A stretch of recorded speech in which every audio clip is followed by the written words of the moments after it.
اگر کوئی شخص نبوت کا دعویٰ کرے اور ہاتھ کی صفائی سے کوئی شعبدہ دکھائے تو وہ معجزہ نہیں ہے۔ معجزہ ہونے کے لیے چند شرائط ہیں۔ نمبر 1، وہ کام خلاف عادت ہو، قوانین فطرت کو توڑنے والا ہو۔ نمبر 2، اس کام کو اللہ کسی نبی یا رسول کے ہاتھوں پر ظاہر کرے۔ نمبر 3، عورتوں سے ظاہر نہ ہو، اس لیے کہ انبیاء سب کے سب مرد تھے۔ اللہ تعالیٰ سورہ یوسف آیت 109 میں فرماتے ہیں، آپ سے پہلے ہم نے جتنے رسول بھیجے سب مرد ہی تھے۔ نمبر 4، اس معجزے سے وہ دوسروں کو چیلنج بھی کرے کہ مخالفین میں سے کوئی ایسا کر کے دکھائے، چاہے سب مل کر دکھائیں، مطلب یہ کہ وہ معجزہ سب کے لیے چیلنج ہو۔ شعیب علیہ السلام نے بھی اپنے معجزے کے ذریعے اپنی قوم کو چیلنج کیا۔ اللہ تعالیٰ ان کی زبان سے سورہ آراف آیت 85 میں فرماتے ہیں، تمہارے پاس تمہارے رب کی طرف سے واضح دلیل آ چکی ہے۔ شعیب علیہ السلام ایسے واضح اور روشن امور ان کے سامنے پیش کرتے ہیں کہ جن پر عمل پیرا ہو کر وہ دنیا و آخرت میں فلاح پا سکتے تھے۔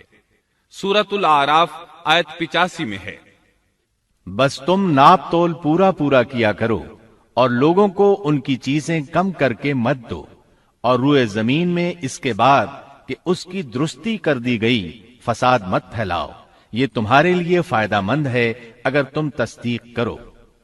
اللہ تعالیٰ سورۃ الاعراف آیت 86 میں فرماتے ہیں، اور تم سڑکوں پر اس غرض سے مت بیٹھا کرو کہ اللہ پر ایمان لانے والوں کو دھمکیاں دو۔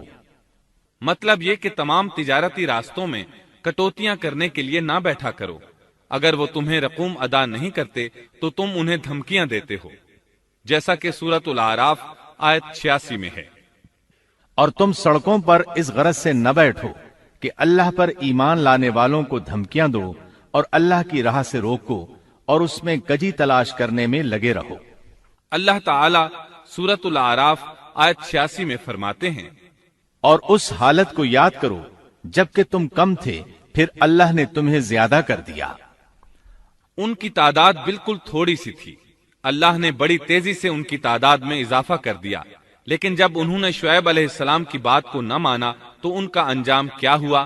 اللہ تعالیٰ سورۃ الاعراف آیت 86 میں فرماتے ہیں، اور دیکھو کیسا انجام ہوا فساد کرنے والوں کا۔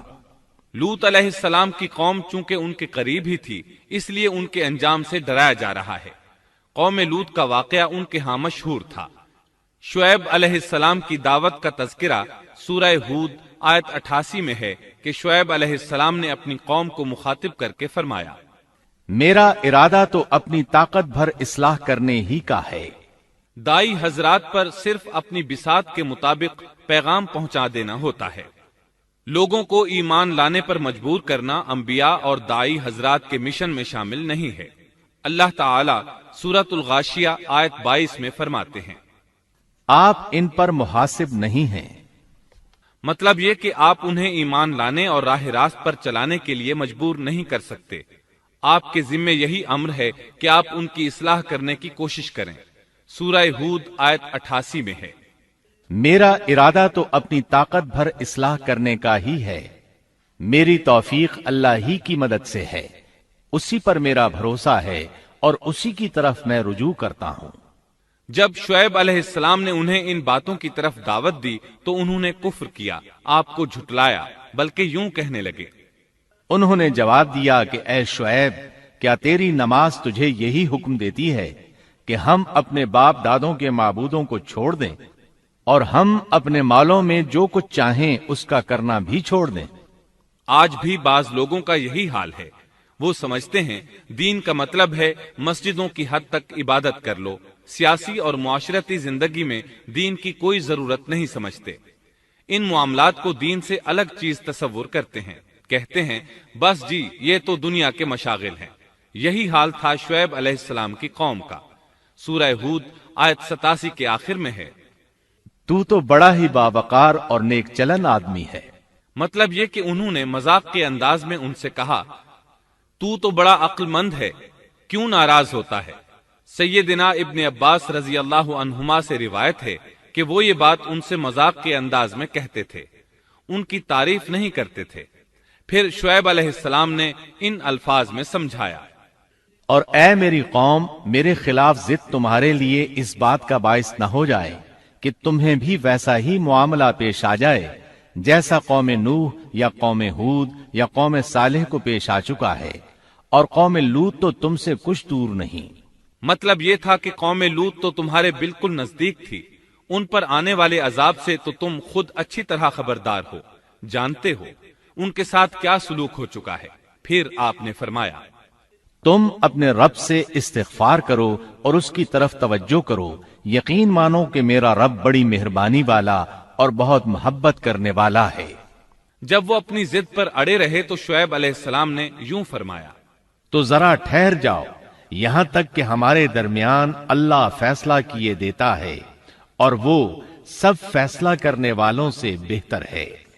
پہلے تو عام وعظ و نصیحت فرمائی، جب قوم نہ سمجھی تو انہیں سابقہ ہلاک شدہ قوموں کی مثالیں دی، ڈرایا کہ کہیں تمہیں بھی ایسے ہی عذابوں سے دوچار نہ ہونا پڑے، لیکن انہوں نے کسی بات کا اثر نہ لیا، الٹا یوں کہنے لگے، تو ان میں سے ہے جن پر جادو کر دیا جاتا ہے، اور تو ہم ہی جیسا ایک انسان ہے، اور ہم تو تجھے جھوٹ بولنے والوں میں سے ہی خیال کرتے ہیں۔ اگر تو سچے لوگوں میں سے ہے تو ہم پر آسمان کا کوئی ٹکڑا گرا دے۔ مطلب یہ کہ آخرکار یہ لوگ پہلے لوگوں یعنی عاد اور سمود کے نقش قدم پر چلنے لگے، ان کے انبیاء انہیں حق کی طرف بلاتے رہے، وہ انکار کرتے رہے، آخر ان پر اللہ کے عذاب اترے۔ ایسے ہی یہ لوگ بھی شعیب علیہ السلام کو دھمکیاں دینے لگے، ان کے مقابلے پر اتر آئے۔ سورۃ الاعراف آیت 88 میں ہے کہ شعیب علیہ السلام کی قوم کے کافر سرداروں نے ان سے کہا، ان کی قوم کے متکبر سرداروں نے کہا، اے شعیب، ہم آپ کو اور جو آپ کے ہمراہ ایمان والے ہیں انہیں اپنی بستی سے نکال دیں گے، یا یہ کہ تم ہمارے مذہب میں پھر آ جاؤ۔ شعیب نے جواب دیا، کیا ہم تمہارے مذہب میں آ جائیں؟ گو ہم اس کو مکروہ ہی سمجھتے ہوں۔ قوم کے سردار تکبر کرتے ہوئے مزید کہنے لگے کہ اگر تو اپنی دعوت پر اڑا رہا تو ہم تجھے مدین سے نکال دیں گے۔ جواب میں شعیب علیہ السلام نے کہا، اگر عذاب سے بچنا ہے تو میری بات مان لو۔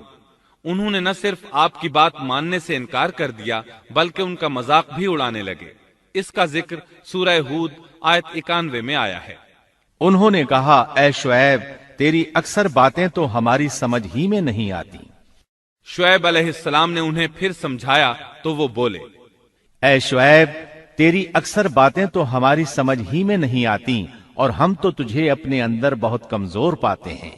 اگر تیرے قبیلے کا خیال نہ ہوتا تو ہم تجھے سنسار کر دیتے، اور ہم پر تمہارا دباؤ تو ہے ہی نہیں۔ اس پر آپ نے فرمایا، اے میری قوم کے لوگوں، کیا تمہارے نزدیک میرے قبیلے کے لوگ اللہ سے بھی زیادہ عزت والے ہیں؟ مطلب یہ کہ تم میری قوم قبیلے سے تو ڈرتے ہو لیکن اللہ تعالیٰ کا تمہیں کچھ بھی ڈر نہیں۔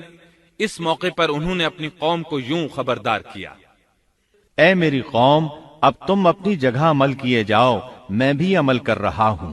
بہت جلد تمہیں معلوم ہو جائے گا کہ کس کے پاس وہ عذاب آتا ہے جو اسے رسوا کر دے، اور کون ہے جو جھوٹا ہے۔ تم بھی انتظار کرو، میں بھی تمہارے ساتھ انتظار کرتا ہوں۔ پھر آپ نے دعا فرمائی، اے اللہ، میرے اور میری قوم کے درمیان فیصلہ کر دے۔ ادھر قوم کے لوگ انہیں بستی سے نکالنے اور سنسار کرنے کی دھمکیاں دینے لگے۔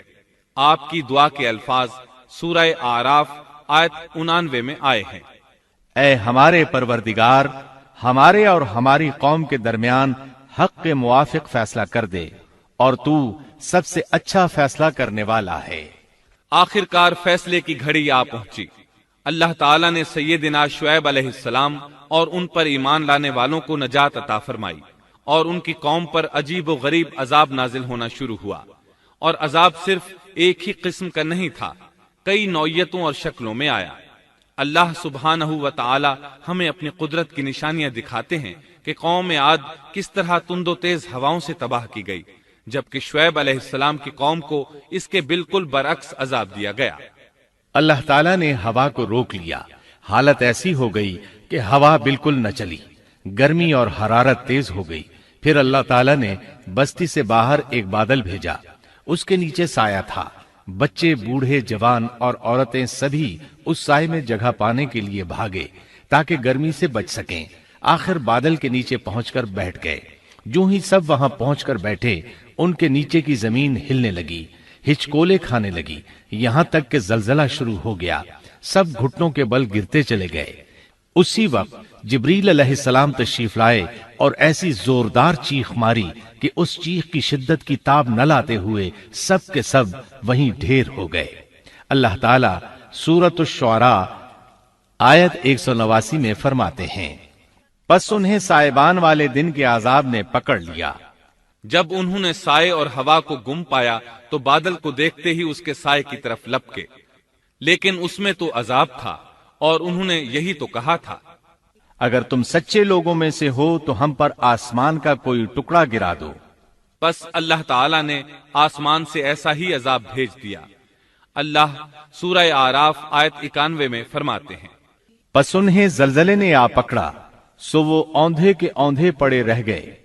اللہ تعالی مزید فرماتے ہیں، سورہ ہود آیت 94 تا 95 میں ہے، جب ہمارا عذاب آ پہنچا، ہم نے شعیب کو اور ان کے ساتھ تمام مسلمانوں کو اپنی خاص رحمت سے نجات بخشی، اور ظالموں کو سخت چنگھاڑ نے آ پکڑا، جس سے وہ اپنے گھروں میں اوندھے پڑے رہ گئے، گویا کہ وہ ان گھروں میں کبھی بسے ہی نہ تھے۔ آگاہ رہو، مدین والوں کے لیے بھی ویسی ہی پھٹکار ہے جیسی پھٹکار سمود پر پڑی۔ شعیب علیہ السلام اور ان پر ایمان لانے والے ان لوگوں سے دور کھڑے تھے، وہ ان کی طرف حسرت بھری نگاہوں سے دیکھ رہے تھے۔ سورہ اعراف آیت 93 میں ارشاد ربانی ہے، اس وقت شعیب ان سے منہ موڑ کر چلے اور فرمانے لگے، اے میری قوم، میں نے تمہیں اپنے پروردگار کے احکام پہنچا دیے اور میں نے تمہاری خیرخواہی کی، پھر میں ان کافر لوگوں پر کیوں رنج کروں؟ اس کے بعد وہ دوبارہ مدین کی طرف لوٹ آئے، کیونکہ مدین شہر تو باقی رہ گیا تھا، صرف اہل مدین ہی تباہ ہوئے تھے۔ بعد میں لوگ آہستہ آہستہ مدین میں آ کر آباد ہونے لگے۔ مدین شہر پھر سے آباد ہو گیا، اس کی رونقیں لوٹ آئیں۔ اب مدین کے اکثر باشندے مسلمان تھے، وہ مسلمان جو شعیب علیہ السلام کے ساتھ تھے۔ وہ اور دوسرے علاقوں سے آنے والے کفار اب اس شہر کے باشندے تھے، اور یہی وہ مدین شہر تھا جس میں سیدنا موسیٰ علیہ السلام تشریف لائے تھے۔ شعیب علیہ السلام کا قصہ اپنے اختتام کو پہنچا۔